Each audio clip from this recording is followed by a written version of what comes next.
Pour la première fois depuis des années, le square 1er novembre du centre-ville de Tizi Ouzou a retrouvé des familles, des enfants, des femmes, des gens ordinaires grâce à une double action menée par un groupe de jeunes bénévoles qui s'est dénommé Tizi Propre.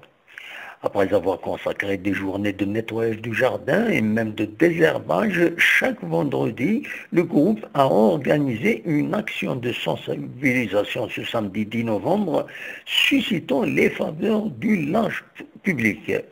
Les enfants et leurs parents ou grands-parents pénétraient peut-être pour la première fois dans ce jardin depuis des années. Le lieu était livré des années durant à l'état d'abandon, permettant à une certaine catégorie de l'occuper et de le polluer avec des canettes, bouteilles de vin vides et autres objets. Nous avons interrogé la porte-parole de ce groupe de bénévoles.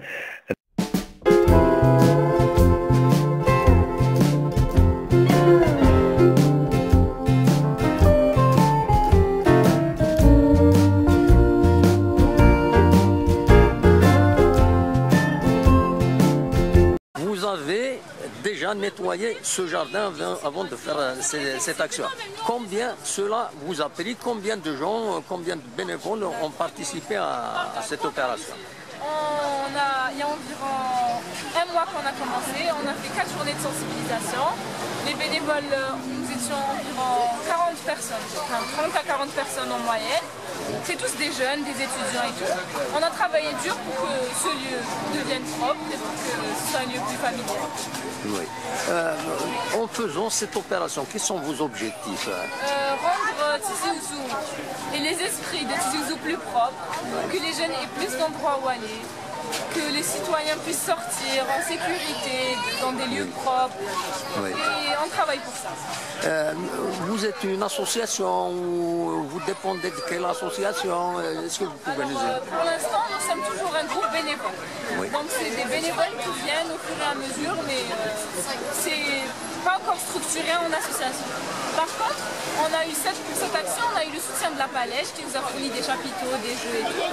Et l'aide de l'APC qui nous a fourni les autorisations. Pour le reste des journées de bénévolat, non pas les journées de sensibilisation, nous avons une aide de la protection des forêts qui nous permet d'avoir le matériel, c'est-à-dire les pelles, les gants, les râteaux et tout ce qui s'ensuit.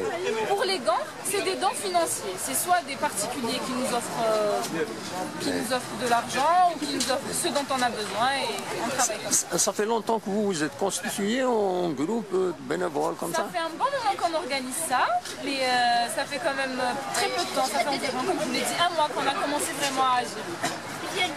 Eh ben, je vous remercie.